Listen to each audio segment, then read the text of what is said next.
de tout cœur à tous, malgré la crise, malgré les difficultés qu'on connaît, à tous les membres, à tous les acteurs de l'Institut de l'entreprise, mais aussi à tous celles et ceux qui contribuent à l'entreprise plus largement, au-delà des salariés. Je pense aussi là aux associations, à celles et ceux qui peuvent prolonger l'action d'un certain nombre d'entreprises. Je voulais vous souhaiter, malgré les difficultés, une très belle année. Je ne doute pas que 2021 verra le soleil revenir et verra la pandémie s'en aller. Je voulais vraiment prendre quelques secondes pour vous adresser ces vœux. C'est très important ce que fait l'Institut de l'entreprise, je vous le dis, parce que je vous suis de très près.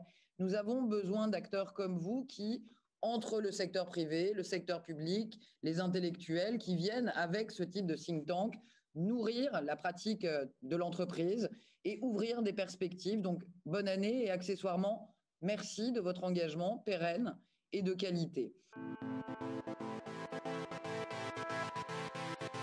Je suis Olivia Grégoire, secrétaire d'État à l'économie sociale, solidaire et responsable. Un nouvel adjectif accolé à un périmètre gouvernemental, puisque c'est une nouveauté. Ce portefeuille, en réalité, il est passionnant, il correspond à une ambition qui a été amorcée depuis le début du quinquennat, depuis 2017, notamment depuis la loi Pacte que j'ai eu le plaisir de présider. L'idée, en fait, dans ce secrétariat d'État à l'économie sociale, solidaire et responsable, c'est de dire quelque part que les intuitions que l'économie sociale et solidaire ont eues, la gouvernance démocratique, la lucrativité limitée ou encore la notion d'impact social, écologique, sont aujourd'hui des notions de plus en plus partagées par de nombreuses entreprises, bien indépendamment d'ailleurs de l'économie sociale et solidaire, par de plus en plus d'entreprises traditionnelles. En créant la raison d'être, la société à mission, en faisant évoluer l'épargne des Français avec la loi Pacte vers des investissements plus responsables, en incitant aussi à un meilleur partage de la valeur avec les salariés. Cette loi Pacte que j'ai présidée, qui a été votée en 2019, a permis de responsabiliser plus encore le capitalisme.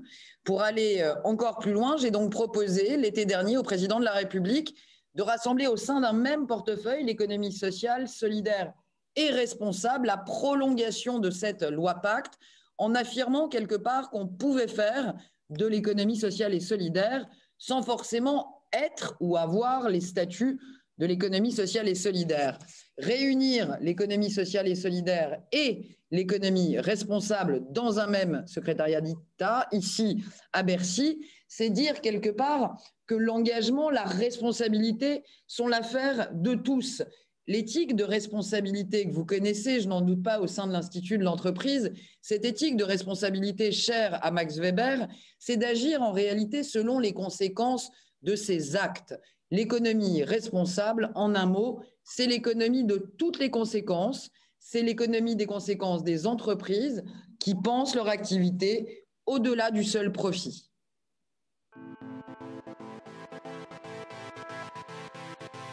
Ma mission, elle est double. D'abord, faire grandir une économie sociale et solidaire qui est très prometteur. Aujourd'hui, l'économie sociale et solidaire, c'est 10% du produit intérieur brut, c'est un peu plus de 14% des emplois dans le secteur privé. Aujourd'hui, nous avons le devoir, je crois, de faire grandir cette économie sociale et solidaire qui correspond à beaucoup d'attentes du côté des salariés, mais aussi des consommateurs. Et c'est pourquoi je développe différentes initiatives, parmi lesquelles les contrats à impact, par lesquels notamment nous encourageons les investisseurs, les acteurs financiers traditionnels à venir financer des projets d'économie sociale et solidaire et des associations pour les aider à passer à l'échelle. Faire grandir l'économie sociale et solidaire, première partie de ma mission. La deuxième partie de ma mission, et non des moindres, rapprocher l'économie classique, conventionnelle, de l'économie sociale et solidaire.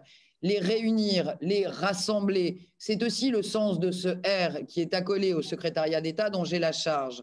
Nous avons donc créé depuis bientôt 6 mois des outils pour créer des passerelles entre l'économie traditionnelle et l'économie sociale et solidaire. Il nous faut maintenant diffuser ces outils, améliorer la connaissance de chacun de ces écosystèmes.